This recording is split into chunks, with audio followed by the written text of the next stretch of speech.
Danny, we know that in the UK for the National Health Service, it's under tremendous strain. I think there's lots of other health systems around the world that are under strain, particularly after COVID just a few years ago.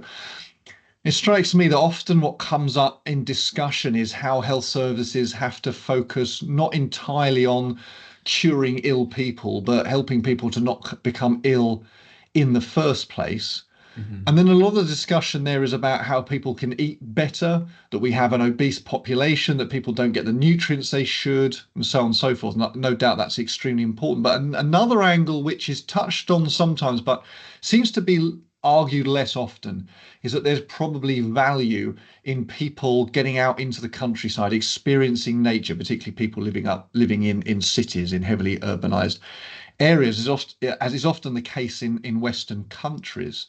Now, I reckon there's a lot less data on the effects of being in nature on people. And I suspect where there is most information concerns the psychology, the effect on people's mental state, mental health of being in natural environments. I think there's quite a lot of data suggesting maybe acute, probably acute, maybe some chronic effects, beneficial effects of being in natural environments. And I guess there might be some sort of epidemiological studies, but they're always very tricky because they're correlational. So you might find that people who report they spend a lot of time going for walks and hiking and jogging and cross countrying or whatever are happier or healthier or have longer health spans than people who don't. But then we don't know if there are other things in their lives that are also beneficial towards better health. Now, having said all that, I'm aware that you and colleagues have started out on a very novel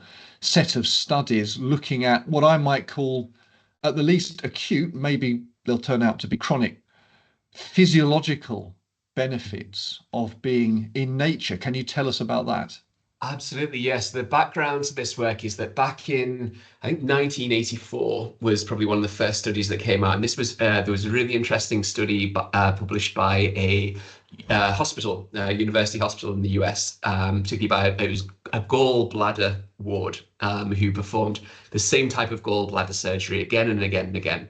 And over time, they started to notice that patients who were given a room, a recovery room that overlooked a forest, a parkland, tended to recover quicker than patients who were given a recovery room that overlooked the car park. They were requesting fewer painkillers. They were getting much more positive notes in their reports and their notes from the nurses. They were being discharged sooner. They had much better post-operative outcomes. And that led to this really large body of knowledge that's come out of Japan over the last 2 decades or so, known as Shinrin Yoku, or forest bathing, which is very much focused around experimental work. So trying to get away from the correlational work, to perform kind of randomized counterbalance crossover studies where they took participants either to a city first and then to a forest or vice versa, and started to see really strong acute responses on the stress response. So both from a cognitive, psychological perspective, but mainly from a physiological point of view, they saw that 15 minutes in a forest was enough to see reductions in cortisol levels, increase in heart rate variability, decreased blood pressure, decreased heart rate. The balance of autonomic nervous system really shifted towards parasympathetic activation.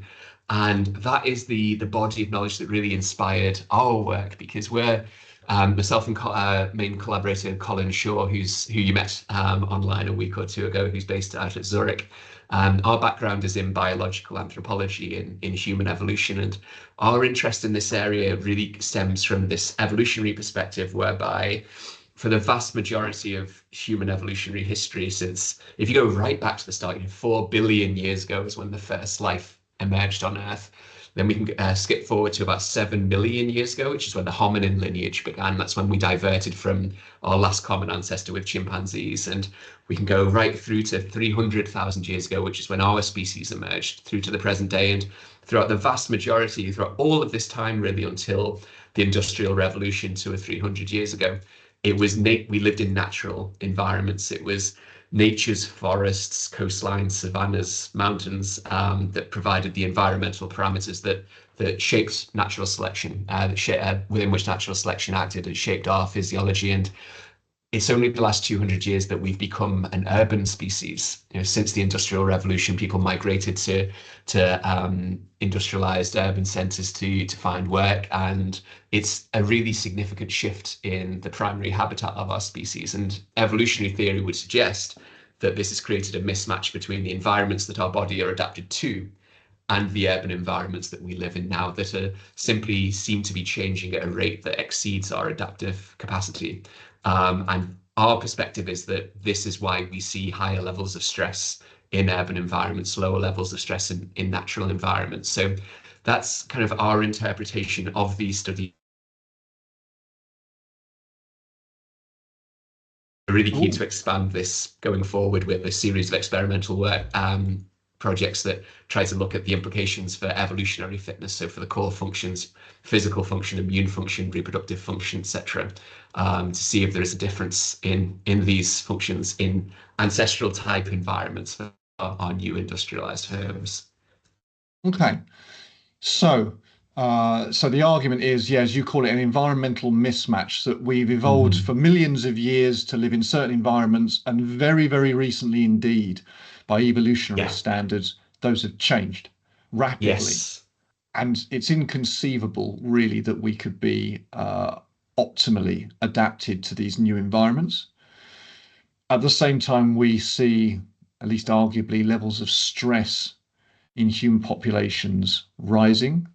Mhm. And is that at least partly explained by the fact that we're fish out of water, that we're living to some Quite degree in possibly. environments that we're not we're not Yeah. we're not designed for. But we're both based in the UK. I guess Mhm. in most countries actually in the world, most countries, maybe all countries, there are still kind of natural locations, large areas normally of these Yes. countries that are natural. It's getting access to them and it's being in them. It's very easy.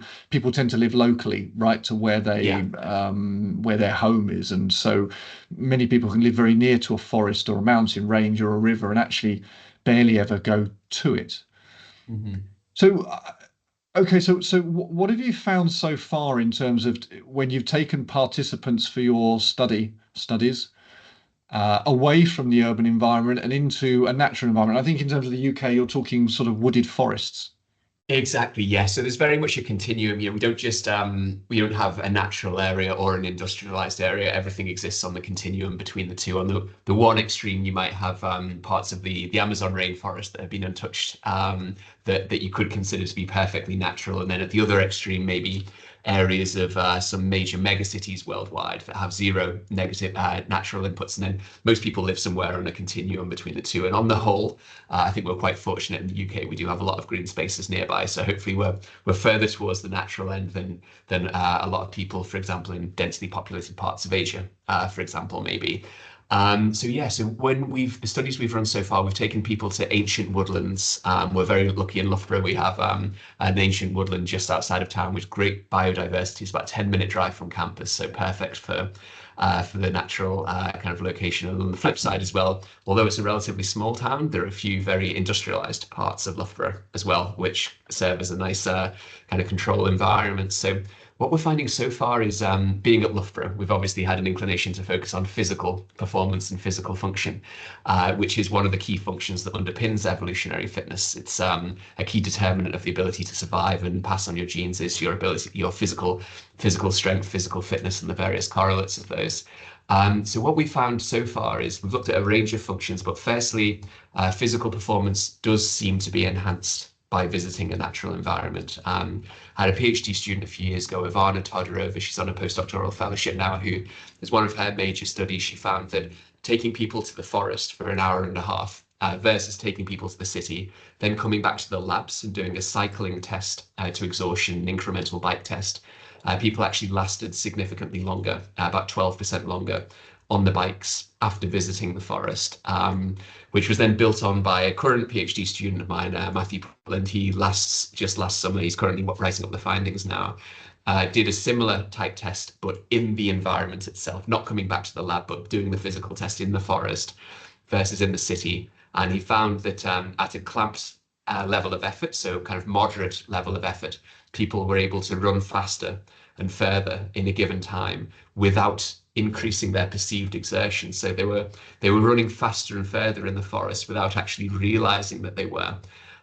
Which has really interesting implications not only for fitness from an evolutionary perspective, but hopefully from a public health point of view as well, because the quality of exercise was actually greater. People were more likely to be able to achieve the moderate to vigorous kind of category of exercise, which has greater health benefits to it than more light exercise. And also their enjoyment, their intention to engage with future exercise was significantly higher. So it seems as though exercising in nature can improve not only the quality of exercise, but also the intended quantity Now, going forward too. part that sorry, just to but because I know there's even more to this as well in terms of Mm, physiological measurements, which maybe we'll come to. Well, we will come to in a moment. But just to stop you there, so I'm thinking, okay, someone's running further, maybe a bit quicker as well in yeah. the wooded landscape as opposed to an urban environment. Is that right? Yes, Yeah. that's absolutely right. Yeah. I mean, one argument could be that it is more interesting Hmm.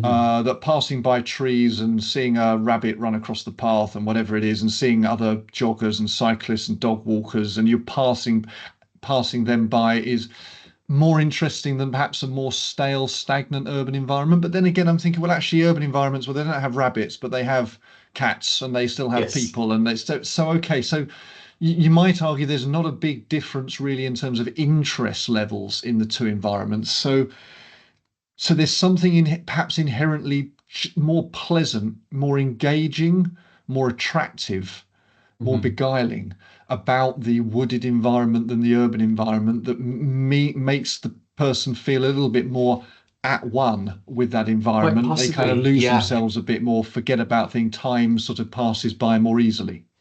Yeah, so we to be at this stage we're at now, we're not too sure what the underpinning mechanisms are, why this might be. But our latest thinking on this is that there's probably two factors operating in parallel with each other. One of them is that industrialized urban environments pose challenges, pose stresses to which we are not yet adapted. So there's negative factors associated with industrialized environments, and these may include things like air pollution, the effects of which may become stronger when you're exercising and you're gulping in more air, so you're increasing exposure to it. Also, microplastic exposure in terms of long-term health, hormonal profiles, immune function, etc. For example, every breath you take in an industrialized area, you're absorbing microplastics into your body. They're so pervasive now that even unborn human fetuses have microplastics in their body tissues. They're incredibly pervasive and harmful. So it could well be that there's negative aspects of the industrialized environment that will impede physiological function, but at the same time there may be beneficial aspects of the natural environment that boost human function that we don't have access to in industrialized environments. For example, there was a really nice set of studies by Professor Lee out in the Nippon Medical School in the late 2000s, where they actually identified phytoncides, which are a type of volatile organic compound released by trees. For example, when you go to a pine forest, the pine smell that you can smell, that you're smiling. It's a really nice smell. People respond positively to it. So a couple of these volatile organic compounds, these phytoncides, particularly, I think it was alpha pinene and beta lemonine, they're actually associated with natural killer cell function in the immune system. And this set of studies actually isolated these chemicals and demonstrated increased natural killer cell function, which of course kills cancer cells, protects you from tumor growth. So it may well be a combination of the two things, that is negative aspects of the industrialized environment combined with positive aspects of the natural environment that could, of course, operate psychologically, physiologically. But these are the mechanisms that we're really keen to try to tease out over the next couple of years. So how, though, might that explain the participants in your first study? So Mhm. you've had them in the nice natural environment. You've Yeah, then shipped them off to the lab, stuck them on a bicycle, and tested how hard they can pedal and for how long. yeah. What's the argument to explain how that pre-exposure to the natural environment benefits them when they then get onto the fixed bicycle? Yeah, that's a really good question. So this was with a non-athletes cohort. So it's normal people, if you like, people who aren't highly trained. And it was a test to exhaustion. So on these tests to exhaustion, psychology plays a huge role. How energetic you're feeling, how determined you're feeling, your positive state. And what we found there was that after visiting the forest, their mental state, their mood was significantly elevated compared to after visiting the city. So that may have played a role in some parts. We did take a number of physiological measurements during the test. We were measuring their gas exchange throughout, and looking at their last 30 seconds of the test, the point at which they were approaching and achieving kind of exhaustion, there wasn't really any difference in terms of their energy utilization, how much oxygen they were consuming, how much CO2 they were giving off. So physiologically, we didn't really see a great deal of difference there. That's not to say there wasn't some kind of physiological effect of the city. Maybe inhaling more air pollution had an effect on their physiology later on, but yeah, we don't know. This type of work, it's very much in its infancy at the moment. I believe that was probably the first study to experimentally demonstrate a beneficial effect of nature on physical performance. So we're really keen to dive into the mechanisms in the coming years. So if you have any ideas, any ideas of that, we'd love to build on that. And so, absolutely. So then, subsequent to that, you did a study that actually was less demanding physically of people, Yes. but you controlled that. So I believe they were stepping on and off of a step, a Yeah, box. that's right. Yeah, so after Matthew Putland, who I mentioned before, observed this enhanced performance in the forest, so actually in the test environment this time, we were really intrigued to see to start to get at the mechanisms, as I mentioned. So we wanted to do a test where we very strictly controlled the exercise, so that the exercise task was as close to identical as possible in the two environments. And of course, one way to do that would be to take a cycling ergometer that's set to a particular wattage. But due to practicality reasons, it didn't fit in the back of his hatchback. We couldn't be taking it to the forest with us every day. So we did a step test whereby participants stepped up and down off one of those standard Reebok type steps that you see in aerobics classes around the country to a metronome, essentially. So they were very standardized exercise. The surface below the step was standardized in the two environments. They wore the same pair of trainers each time, etc. And we looked at the participants' heart rate at various levels. And what we found was that there were 5 different levels, starting off very slowly for a couple of minutes. It got faster and faster and faster. And at each level of intensity, of each level of speed of step, the heart rate was significantly lower in the natural environment than in the urbanized environment. So obviously, heart rate doesn't map directly onto energy expenditure, but it's suggestive that there may be an potentially an energetic cost to living in an industrialized environment, the type of environment that we're not adapted to. And that's something that we're looking at with your expert insight this summer. Matt's repeating this study looking using gas exchange analysis. So if there was to be an energetic cost of our new habitat, of our new industrialized habitat, from an evolutionary point of view, that would be really fascinating because energy, as you know from your own work, really underpins all biological function, and all organisms are optimized from an evolutionary point of view to be as energetically cheap as possible. But of course, there could be other explanations for the heart rate change. There could be a stress response, which we know is higher in urban environments, but it's a really promising area that we're looking forward to exploring this summer. I mean, it is a remarkable finding that if you're controlling for exercise level, when people are stepping on Mhm, and off of the Reebok step in the wooded environment, it's their heart rate is measurably lower than mhm. it is when they're doing the same exercise in the urban environment. That's astonishing. I think most people wouldn't predict that because the feeling would be that during exercise, the body's focusing on doing the exercise and getting that job done. And so, yeah, you might see a reduced heart rate in a nice environment because people are that bit calmer, that bit closer to Mhm. basal metabolic rate, but all bets are off. Or that goes out the window when it comes to exercise because the body's got to move itself against gravity and it Yeah. requires a certain power output to do that. If that finding holds with further follow-up studies, that's, yeah, I think really extraordinary and might suggest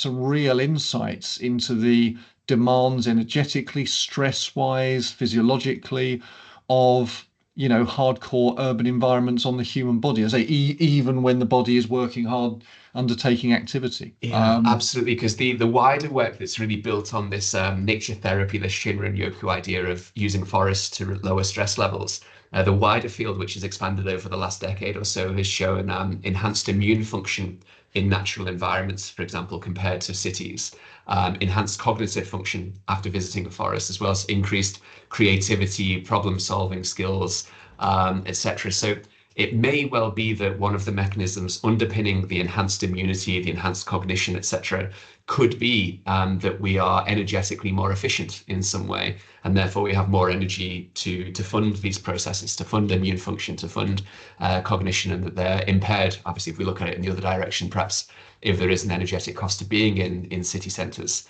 that might mean that there's less energy available to fund these other processes. So, as I said, it's very much in its infancy at the moment, but it seems to be a potentially promising avenue to try to get at what these mechanisms might be. Segueing now to, how shall I put it? Danny, what do you know about, what have you discovered about how the body might adjust in the stressful situation of being hungry, in the stressful Mm. situation of wanting and needing to find food by foraging? What have your studies told us so far, or what insights do they give us regarding how the body might kind of reroute its resources in such a situation? So that was a very smooth transition based on the energetic theme there to the what was my previous and kind of still slightly ongoing research program, which is very complementary to the nature area in terms of looking at adaptation from an energetic perspective. And what we've been focused on here is trying to understand this hierarchy of functional preservation. So when a person is energetically stressed, which would have been very common in our ancestral condition when we were up until only 600 generations or so ago, every human on the planet was a hunter-gatherer. And hunter-gatherers, there's no domestication of plants, there's no domestication of animals. We literally have to go and find food every day. So people would live at the margins of energy balance. Some days there'd be a few calories up, some days there'd be a few calories down, but there was really strong selective pressures for energetic efficiency.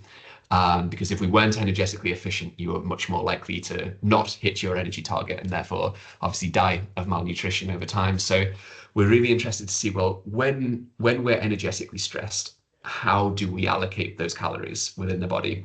Which systems are prioritized? Which systems are down-regulated? And what we found through a series of studies using ultra endurance athletes actually as a model to study energy expenditure, it's much easier to test people who are putting themselves under energetic stress than to get ethical approval and go through the hassles and trying to convince people to become energetically stressed just for the purpose of your study, which I imagine most people would not want to do. We can start to reveal this hierarchy of functional preservation, and what we're finding, broadly speaking, is that those systems that have the greatest immediate survival value to you to get you through this period of energetic stress, they're the systems that we keep. Whereas the systems that aren't really essential to immediate survival, they tend to be sacrificed in order to redivert energy. So to be a bit more specific, we found that systems, aspects of the immune function tend to be prioritized because obviously immune function is necessary for immediate survival, whereas functions linked to reproduction, for example, tend to be sacrificed. Obviously, it's not necessarily a good idea to be reproducing in an energetically poor environment. It's going to be harmful to both the parents and the offspring. Chances of survival would decrease. So we're starting to get a more nuanced insight towards that now. We've got a paper currently under preparation that we're hoping will expand on this in a bit more detail. But yeah, essentially those systems that prioritize, that boost immediate survival, tend to be the ones that are preserved when we're energetically stressed. And psychologically, are there changes that you found in people in terms of their cognitive capacities when they're under such duress? Yeah, absolutely. So we had a couple of studies looking at this actually. One of them, we directly compared cognition, so the ability to think, if you like, versus the ability to do physical work. So do we prioritize our brains or do we prioritize our muscles when we're energetically stressed? And we found that it was really quite clear that we prioritize our brains. when we're energetically stressed. So that leads to the idea that we're more able to survive a challenging environment that's energetically poor. For example, with a well-fueled brain than with well-fueled muscles. We're more able to think our way out of a problem, perhaps, than to fight our way out. And I think that fits with some wider work, for example, the selfish brain hypothesis, whereby the brain prioritizes its own glucose supply over that of the demands of the rest of the body. And the fact that we have really developed this cognitive niche that we live in. So throughout the hominin lineage, our brains grew really significantly. And in parallel with that, we lost a lot of strength. If we compare ourselves to chimpanzees, who we share a last common ancestor with, more recent than with any other species, chimpanzees are incredibly powerful, incredibly strong compared to us. If you ever look online, there's some of my students the other day when I was lecturing this, they found some photos of hairless chimpanzees. So you can see they're incredibly muscular, but at the same time, their brains are a lot smaller than ours. So it seems that we've really that's the evolutionary trajectory we've taken is to invest in our brains rather than our muscles. But we're interested in this. We're like, okay, so if we prioritize our brains over our muscles, well, the brain is an incredibly complex organ. It performs a wide range of tasks. It's similar to physiology, and the brain is incredibly complex. So we then looked at different cognitive processes. So are certain processes prioritized over others within the brain? And we did this really interesting study a few years ago with ultra endurance athletes who were completing 250-kilometer foot races over 5 days in really extreme climates. One of them was in Sri Lanka, so incredibly hot and humid. The other one was in the Wadi Rum Desert in Jordan, with air temperatures of up to 45 degrees every day. An incredibly nutrient poor environment that they were traversing. They were losing weight as they went. Their body mass significantly decreased during the race, even after accounting for dehydration. So they were very energetically stressed. So a great model for testing what happens to our brains if people are energetically stressed. So we did a series of measurements at baseline of various executive functions within the brain, and then repeated them at the end of the race. And what we found was that some of our control conditions were maintained. For example, reaction time didn't change. People's ability to react quickly and select the appropriate response remained as it was, perhaps suggesting that the ability to react quickly to an environmental threat is persistent, whether you're energetically stressed or not. That's still important to maintain. But what we then saw, interestingly, was that spatial working memory was significantly increased. It wasn't just maintained, but performance in spatial working memory tasks actually was enhanced. Can I just drop in? Can you just tell us what spatial memory tasks are? Absolutely. So spatial working memory tasks, this is your ability to remember the location of objects in space. So your ability to navigate a landscape, your ability to remember, for example, where a fruit-bearing tree is in an environment, your ability to remember where you last spotted a herd of animals that you could potentially hunt. So it's very much linked to your ability to forage and your ability to hunt in an environment. So what was really interesting there was that when our participants were energetically stressed, their brains seem to remodel in such a way or allocate resources in such a way that their ability to acquire calories increased, which seemed to be a really nice adaptive response to the energetic stress. And in contrast to that, other executive functions such as episodic memory, which links more to remembering social events, it's linked to socializing, language, etc.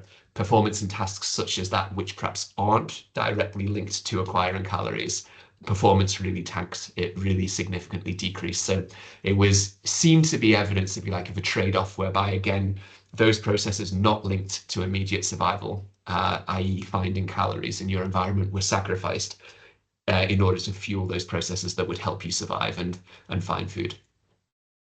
It's extraordinary, really extraordinary. As you say, it seems to highlight and hammer home the evolutionary observation that human beings are all about the brain.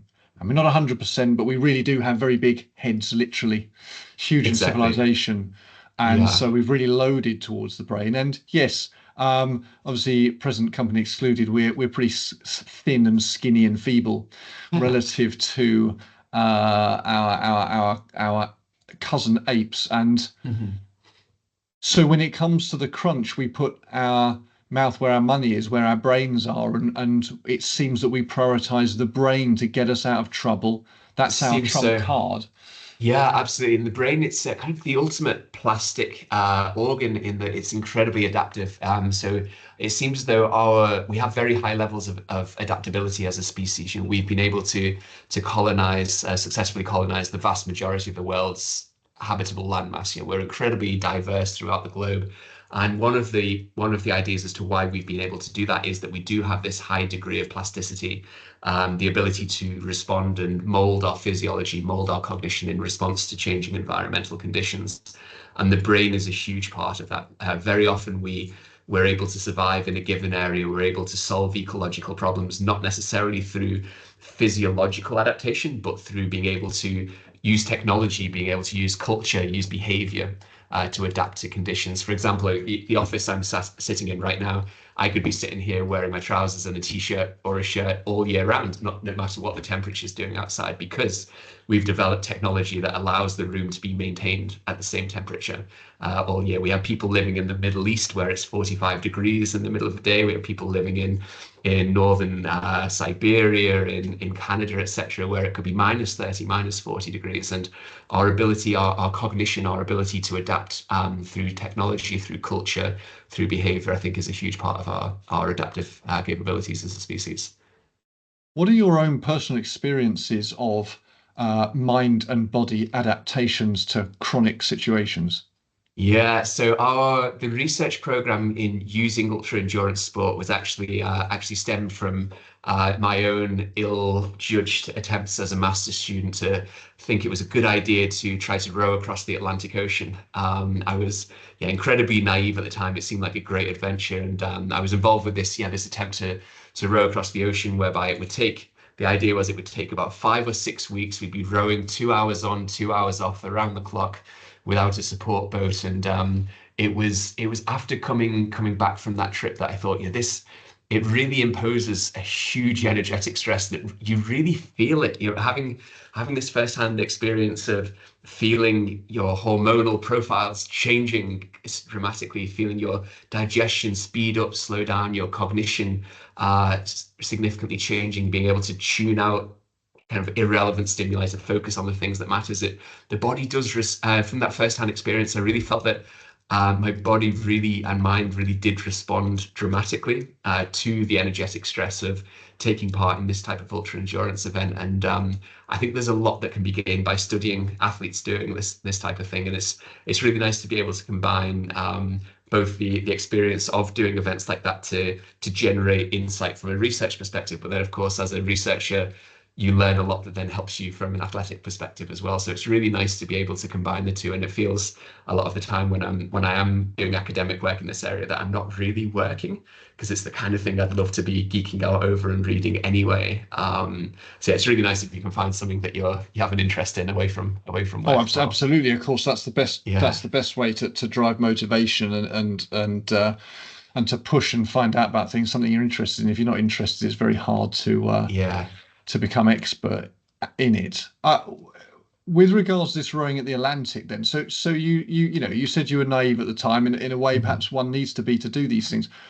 Would you do it again, or would you not do it again if given the Yeah. opportunity? So I have done it again several times since. So the answer is a yes to that one. I think it's one of those whereby it's very much type two fun. You realize how a few months afterwards, when the pain has slipped away, you realize how much of an adventure it was, and you want to do it again. And then invariably on approximately day one of the next expedition, you remember just how awful it was, and you think, oh bugger, I'm stuck. We've already pushed off. I've got to keep going. So yeah, we've done a few since, which has been great actually. Do you find it as tough on day 10 as you did on day one when you do these rows? So that's a really great question, and I find that by day 10 it's much easier than on day one. You know, when you push off, for example, we had a trip, we crossed the Arctic Ocean a few years ago. We went from Svalbard up to the northern ice cap and then down towards Iceland. And the first couple of days, your body is almost in a state of shock.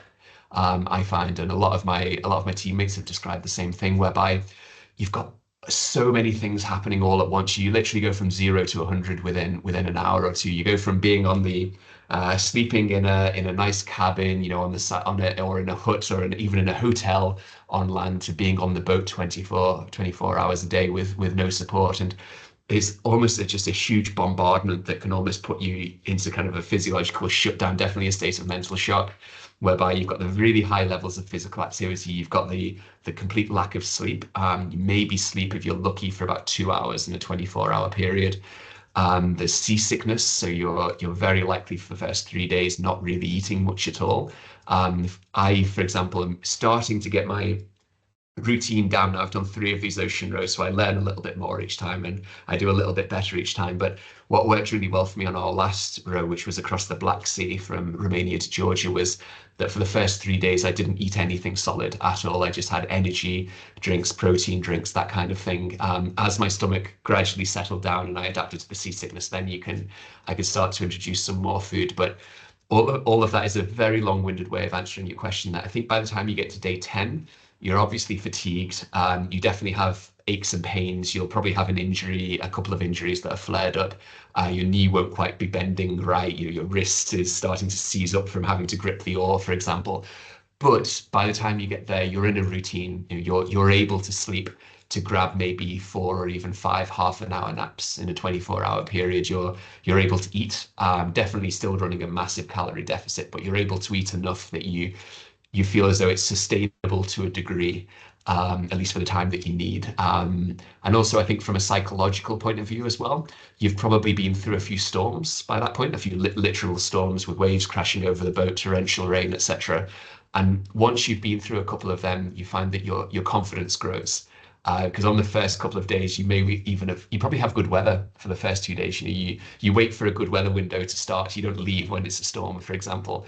But obviously, you can only have accurate weather for 2 or 3 days at most. So by the time you've been through a storm, your confidence grows. You know the boat can handle it. You know you can handle it. You feel as though you're becoming battle hardened, if you like, and that you can deal with whatever comes your way. So physiologically and psychologically, I think you definitely settle into it. It seems to be a supersized version of the experiments you were describing, where people's spatial awareness heightens Mm, um, subsequent to endurance sporting events.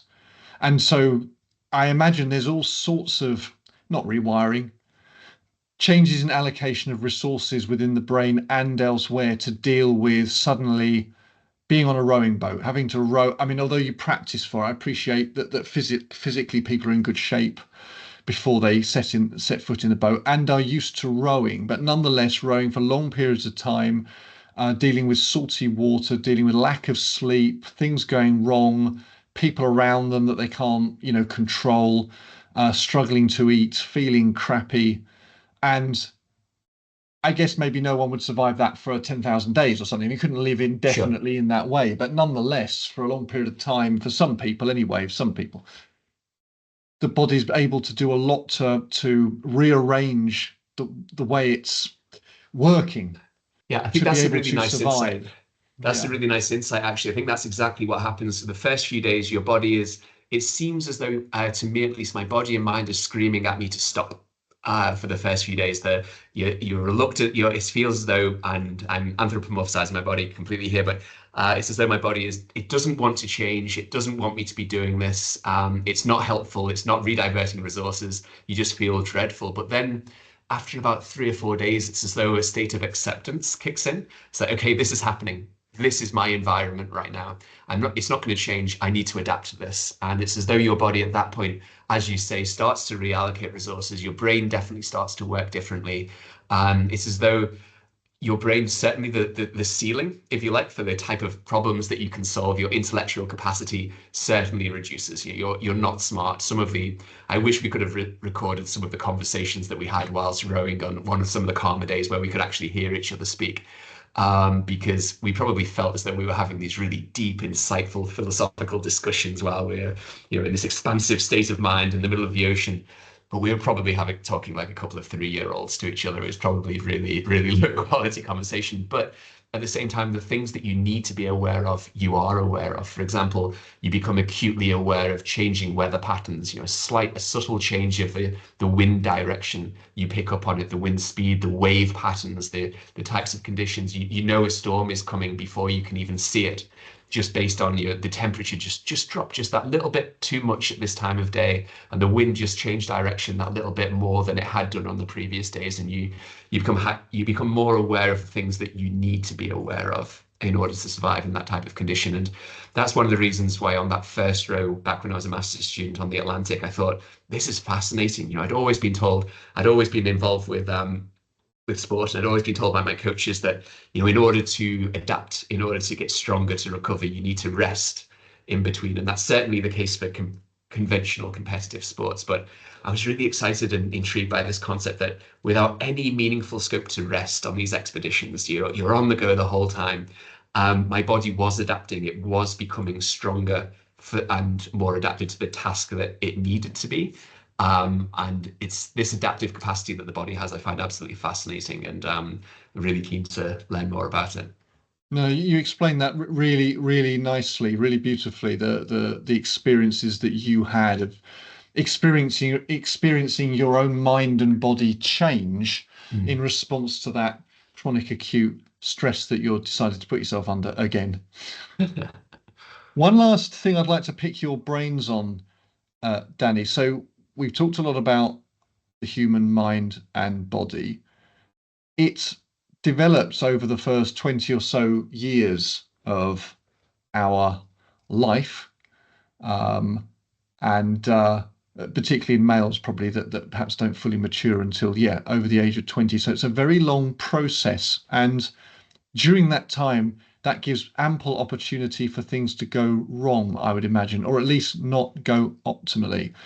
And I know you've written about this as well, the idea that's sometimes termed, and I never quite get my head around it fully, to be honest with you, but I don't quite like the phrase, the term, but fluctuating Mhm. asymmetry, which put simply, and correct me if I'm wrong or add to this. So I did, if you measure, the human being is nominally bilaterally symmetrical. In other words, you've got the left side and the right side, and they're about the same. But of course, they're not perfectly symmetrical. We will be aware really that people's faces aren't entirely symmetrical. In fact, an entirely symmetrical face might look a bit odd to us. And I think you get used to people's faces. But if you see someone's face in a mirror, so it's kind of reversed, you can sometimes more clearly see the lack of symmetry Yes. in people when you see their faces in a mirror. But we know it's there.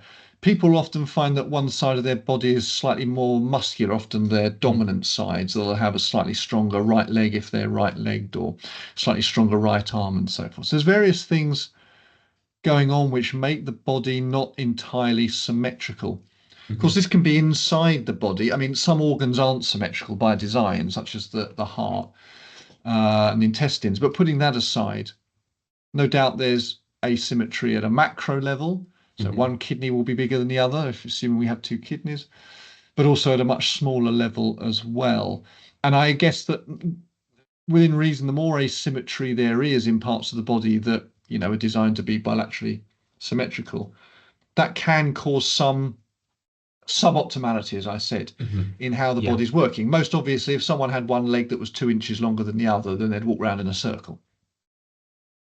And you've looked into this and you found some interesting correlations between how symmetrical people were and is this right in saying how good they were at rowing, or have I got that wrong?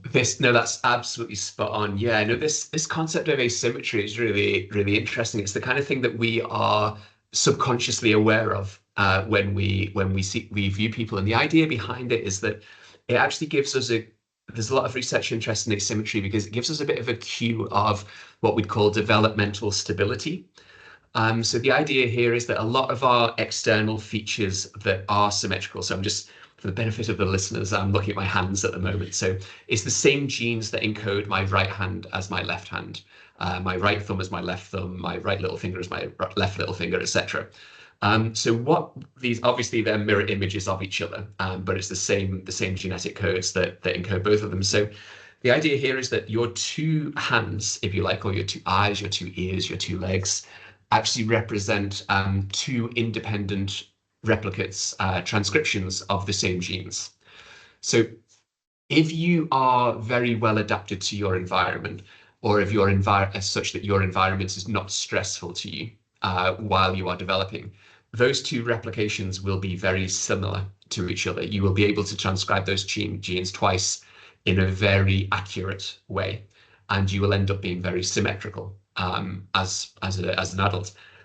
On the flip side, if you are not very well adapted to your environment, if you've been moved out of your habitat somewhere else, or if your environment is incredibly stressful, for example, if you grow up in conditions of war, if you grow up in a particularly violent environment, or whatever it might be, it might then be that those two replications of the same genes, they're not quite as accurate as they could have been because there's environmental stress that's perturbing the gene replication process, and that can be detected later in life as asymmetry.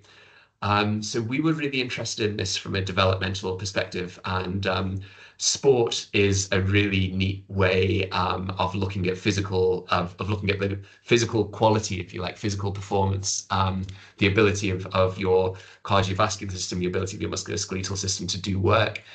So we did a study. This was way back. This was alongside my master's. So my first master's project was linked to the ocean row that I was talking about, the Atlantic row. I was collecting data on that trip. And unfortunately, about halfway across, the boat sank. We were hit by an ice. We think it might have been a whale, could have been submersed, semi-submersed cargo box. But either way, the boat sank. I lost all of my data. Went back to uni in about January, February time, and we had to start from scratch. So this asymmetry project was the second half of my master's, if you like. And what we did was we compared asymmetry to rowing performance on the indoor row machine, the 2,000-meter distance that anyone who's ever rowed will have a visceral reaction to hearing about this test. It's an absolutely horrible test. And what we found was that more symmetrical rowers were faster on the rowing machine. So there was a really strong relationship between it. Was obviously it wasn't an experimental piece of work. We can't experimentally change people's asymmetry. It was a correlational study, but the regressions controlling for various factors did reveal a significant effect of symmetry, such that the symmetrical athletes were faster on the rowing machine. And there could be a number of explanations for that. One of them is, as you alluded to before, people who have one leg longer than the other, they're probably not going to be the most energetically efficient at going in a straight line. So, for example, athletes who potentially we measured this in fingers and in ears and in eyes. We didn't directly measure it in leg length or arm length. But it could be that if you have asymmetry in your fingers, in your eyes, your ears, etc., you may well have asymmetry in your leg lengths, in your arm lengths, such that over the course of 2,000 meters, you have to make repeated small alterations to continue to pull in a more symmetrical way. And those additional energy costs over the course of it's about 200 strokes to complete 2,000 meters. You can imagine that those additional energy costs add up to reduce performance. But then the other potential explanation, as you say, is that it's not just external, it's not just necessarily the mechanical effects of asymmetry that could slow you down. In that if you have potentially very relatively poor developmental stability in your skeleton, you may also have developed your kind of internal cardiovascular system may not have developed quite as accurately, quite as effectively as it could have done as well. So there could be inefficiencies internally as well as externally. So yeah, it's quite interesting actually. Just through very simple measurements of finger lengths of ears and eyes, we could actually, to a reasonable degree of accuracy, predict whether someone will be a good rower or a less good rower. I mean, that is extraordinary again, and a simple application for that research could be that the British Rowing Organisation, whatever they're called, body association, as it seeks to find the very best rowers and also not to spend too much money on the ones that are wonderful but not quite good enough, because it's brutal out there if you're trying to win Olympic gold medals and whatever, is that they could run these analyses to see It could who's certainly likely form a to. part of it. Yeah, absolutely. They don't yet do that. Be interesting if sporting organizations started to do that and built up Mhm. databases. Yeah. Um, but yes, as you say, it could be as simple as, those people that have got arms the same length are better Yes. rowers. But I mean, realistically, most people broadly do. You could say at a high level, a little bit of difference in arm length for somebody is going to put a little bit more strain on the back, adds a Mm. bit more tensions to those muscles, demands a little bit more oxygen for the back muscles to rebalance the imbalance in the arm length, which leaves a little bit less for the lower back and the legs, which means they're just a couple of seconds or a couple of Mhm. meters, sorry, make a couple of meters less distance, a couple of seconds slower. That's right, over 2,000 meters if that's your test, and that makes all the difference for them between them making it onto the team or not. It could be an indicator, yeah, a proxy for asymmetry inside the body, or Yeah. not even necessarily asymmetry, but just somehow slightly less well plumbed and wired up Mhm. physiology, internal bits and pieces. I mean, after all, person A is better than person B at rowing for some reasons. There's something Yes. going on. Yeah. Okay, so a big part of it will be uh, lactate tolerance and ability to get oxygen to the cells, fairly Mhm. fundamental physiological factors. But then the question would be, well, why is person A marginally better at doing this than person B? And, if for whatever, and almost by definition, person A's physiology is that little bit more efficient, which is why they're a bit Mhm. better at converting lactate or tolerating it or using oxygen. And yes, whether it's asymmetry per se or that the asymmetry in the bits of the body that you measure are a proxy, are Yeah. a hint at just a slightly less well-built body. Exactly, exactly. And Right. this concept of developmental stability is it's something that we're actually subconsciously aware of. So there's been a number of really interesting studies, and this is where I've very much drunk the Kool-Aid. I see everything now through an evolutionary lens. So there's this really cool body of research that shows that more symmetrical faces are deemed more attractive. And it's these results have been shown again and again. It's really, really robust findings that incredibly subtle differences between two faces, like the same face which has just been computer alterated in some very small way to introduce a small degree of asymmetry, people will consistently rate that face as being less attractive. Both men and women will do this for same sex and opposite sex. And from an evolutionary perspective, this is really fascinating because, as I mentioned before, it reflects developmental stability, which in turn reflects how well adapted you are to a given environment. And if ultimately the purpose of life from an evolutionary point of view is to pass on your genes to the next generation and to raise healthy and evolutionarily successful, fit offspring, you want to partner with someone with very good genes for the particular environment in which you live. And it seems as though asymmetry is one of those cues of genetic quality in a given environment that we have evolved mechanisms to be able to detect, even if it's not a conscious observation, which I think is quite cool. I of course agree, and I did a few studies. I forget the first one. Sorry, blimey, that shows how long ago it was. I just went to access my memory on these things, and the first one I did in subantarctic, weirdly, Uh-huh. at a bar or on a base on a very small remote subantarctic island. I didn't row to it, but I did get there. And then the other ones were follow-ups that I did here at the University of Roehampton, where we plied people with alcohol Mhm. and then tested their ability to see bilateral asymmetry, first of all in just basic geometric shapes.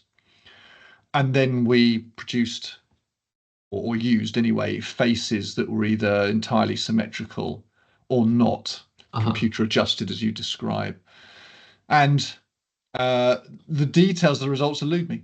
But fundamentally, we found evidence that as people got drunk, not very drunk, but nonetheless intoxicated, they were less good at seeing asymmetry in images Hmm. in general and less good in seeing asymmetry in people's faces. And there was at least an attenuated preference for more symmetrical faces Okay. as a consequence. I mean, remarkable, really. I don't know if we could do it anymore. Maybe we could, but we were literally giving students, participants, alcohol. The third study, we had them in a controlled environment. The first study we were out in the I was out in the subantarctic doing this as a bonus study alongside working with penguins, and the one source of entertainment in the evening on this island was a bar. Yeah. So each evening I'd go to the bar and not drink, but take my geeky laptop with me. And after a while, after the suspicions subsided, the workers on this island who were drinking at the bar and sometimes not drinking to create a control Yeah. group, I got them to do this study on the laptop and then followed it up with a study walking around the bars at the University of Roehampton, basically asking Mhm. people, how much have you drunk tonight? And it would be sometimes zero, of course, and sometimes quite a lot, Yeah. to then categorize people as intoxicated or not. And then the third study we did was sort of experimentally controlled, where we gave people alcohol or Mhm. didn't, and then made them sit and rest for a bit and Yeah. feel the consequences, and then sit and do the test. And broadly speaking, that's what we found. Yeah, that people were less. Their preference for symmetrical faces was attenuated, as was their ability Mhm. to see asymmetry. So interesting study combining Interesting. alcohol with Very cool. evolutionary Yeah. biology. Mm. Which is why maybe, and I mean, I don't think this is quite true actually, but we argued it explained the beer goggles effect. That everyone Right. seemed beautiful after you'd had a drink, and everyone looked so symmetrical. I'm not sure. I'm not sure the mechanism quite held, but it was a good marketing strategy for the work.